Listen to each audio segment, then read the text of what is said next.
E aí, pessoal do 8º ano, como é que vocês estão? Então, eu espero que bem.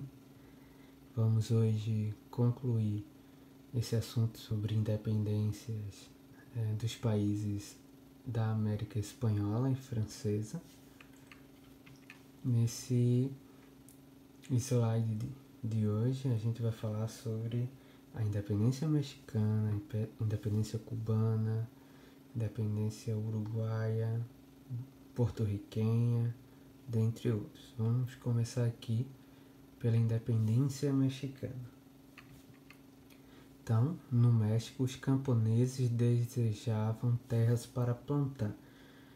Eu começo essa aula porque cada país tem um estopim para o processo de independência. Então, você tem no Haiti a questão dos negros escravos, você tem no Peru e nos países ali vizinhos ao Peru pela questão da escravidão indígena e a questão mexicana que gira em torno do estopim da independência era o direito à terra, que os pobres camponeses eles estavam excluídos diante daquela lógica colonial entre a disputa entre chapetones e crioulos pelo poder, pelos benefícios do controle político e que empurrava os representantes das classes mais pobres para a exclusão mesmo. Então, assim, em 1810, liderados pelos padres Miguel Hidalgo e José Maria Morelos, indígenas, mestiços e trabalhadores pobres lutavam sob o lema Independência e Liberdade. Então, observe que os dois padres eles lideram três grupos sociais excluídos daquela lógica de governança entre crioulos e chapetones, os indígenas, mestiços e trabalhadores pobres. Então, esse movimento emancipatório avançou no México. A população lutava contra a elite colonial, chegando a tomar posse de suas terras. Receosos do que poderia acontecer, os crioulos se uniram em torno da coroa espanhola, reprimindo esse primeiro movimento. Então, a lógica é que os crioulos eles fiquem contra a coroa, porque a coroa ela dá direitos demais aos chapetones, e no caso do México os crioulos eles vão se unir à coroa para primeiro derrubar esses movimentos populares. Em 1813, novamente, com Padre Hidalgo à frente, as reivindicações de emancipação foram retomadas. Após intensa repressão por parte dos espanhóis e da elite crioula, o Padre Hidalgo foi capturado e fuzilado. Mas não acaba por aí. Mesmo após a morte de Hidalgo, as lutas em prol da independência continuaram. Um ano depois, surgiu na região sul do México um movimento similar liderado por outro padre, o José Maria Morelos. A revolta foi reprimida novamente e José Maria foi morto em 1815.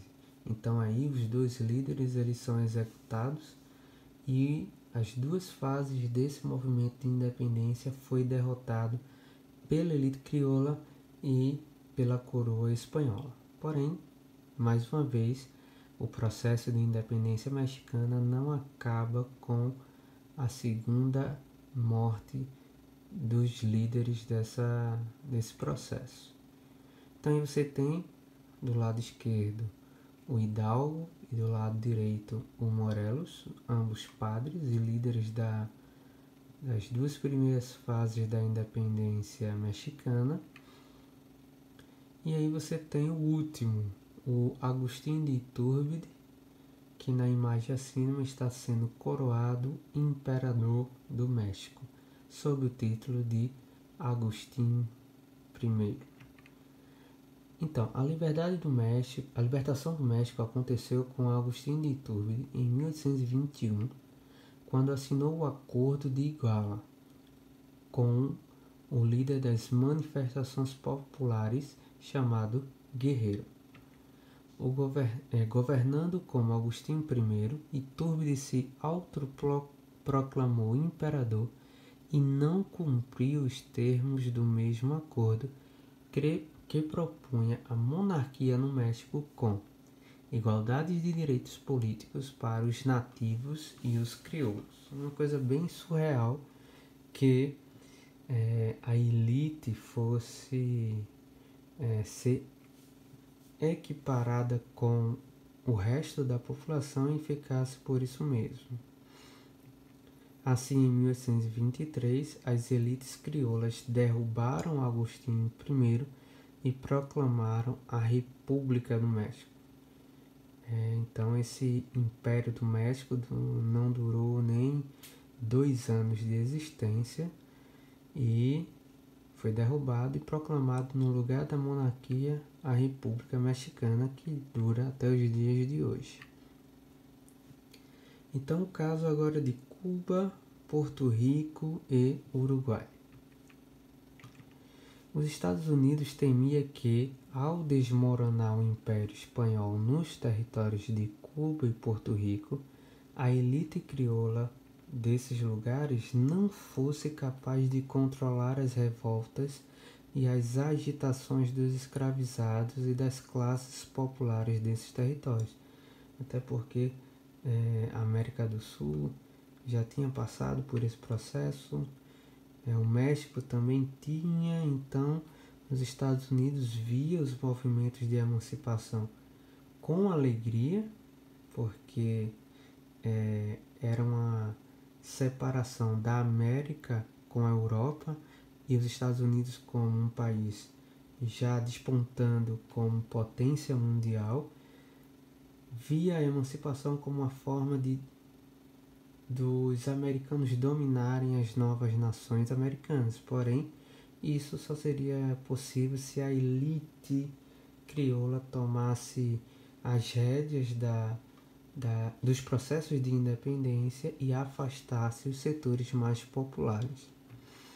Assim, olha a data, em 1898, bem depois das independências dos outros países da região, os Estados Unidos declararam guerra contra a Espanha em prol da independência de Cuba, que lutava desde 1868 pelo seu reconhecimento.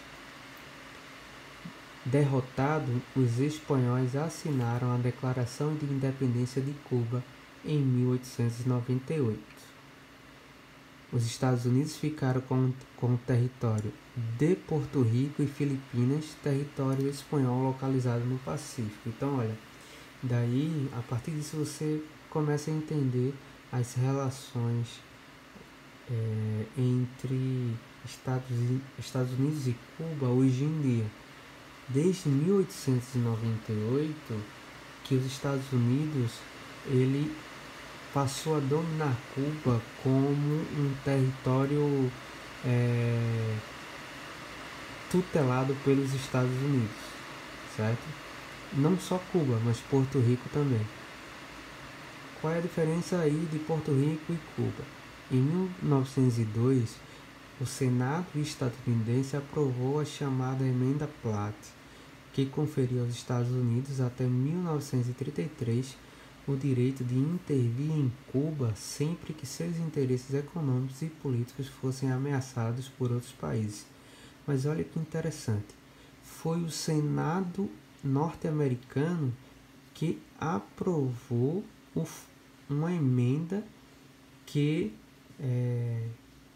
lidava com os interesses americanos sobre o país cubano. Em nenhum momento você tem aí alguma participação dos próprios cubanos nessa decisão. Então, os Estados Unidos teria o direito legal de intervir quando quisesse sobre Cuba, caso seus interesses fossem ameaçados. Então, o que aconteceu foi que Cuba pertencia à Espanha e depois da independência da Espanha passou a pertencer aos Estados Unidos e a depender dos Estados Unidos. Uma coisa muito parecida também aconteceu com Porto Rico. Só que Porto Rico ainda pertence aos Estados Unidos hoje em dia, mas não mais na condição de colônia, pois em 1952 foi elevado à condição de Estado Livre Associado, e que é uma relação bem comum, porque os porto-riquenhos eles têm uma relação de superdependência aos Estados Unidos, diferente de Cuba hoje, que está sob liderança do Partido Comunista Cubano, que vocês vão ver mais à frente em outros assuntos, que a Revolução Comunista Cubana declarou Cuba independente dos interesses dos Estados Unidos. Vamos para o sul da América do Sul, uma região de interesse para o comércio marítimo. A banda ocidental do vice-reino do Rio do Prata foi invadida pelos lusos brasileiros em 1816. Isso é bem interessante, porque essa região, ao invés de conquistar sua independência na mesma época em que a Argentina e Chile conseguiram a sua independência, o Uruguai ele foi invadido pelas tropas de Dom João VI, quando Dom João VI já estava residindo no Brasil. Então, liderados pelo general José Gervásio Artigas, a população local se uniu à Junta Revolucionária de Buenos Aires, que tinha conquistado sua independência, e sitiou Montevidéu em 1817, expulsando os invasores. Tempos depois, Artigas baniu os espanhóis e proclamou a independência do Uruguai em 1825. Artigas promoveu uma política progressista em seu governo, distribuindo terras aos indígenas, negros livres e crioulos pobres. No entanto, obviamente, esse tipo de governo progressista que gosta de ajudar os pobres e os excluídos incomodou a Argentina e o Brasil, que passaram a combater violentamente o governo uruguaio. Veja que contradição. Os artiguistas, como ficaram conhecidos aqueles que apoiaram Artigas, exilaram-se no Paraguai e o território da Banda Oriental foi anexado ao Brasil em 1821 com o nome da província Cisplatina.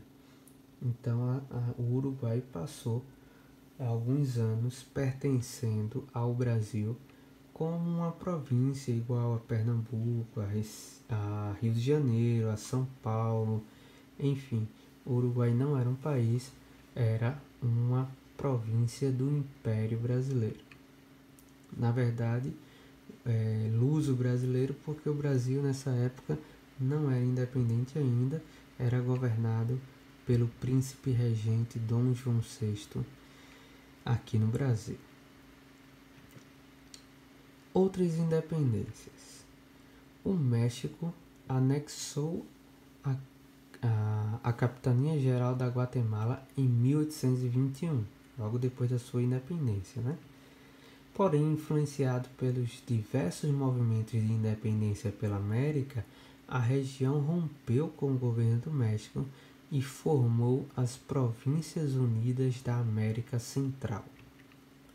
No entanto, essa unificação durou pouco tempo, pois, em 1838, as províncias se dividiram e formaram os países seguintes. Então, o México anexa a Guatemala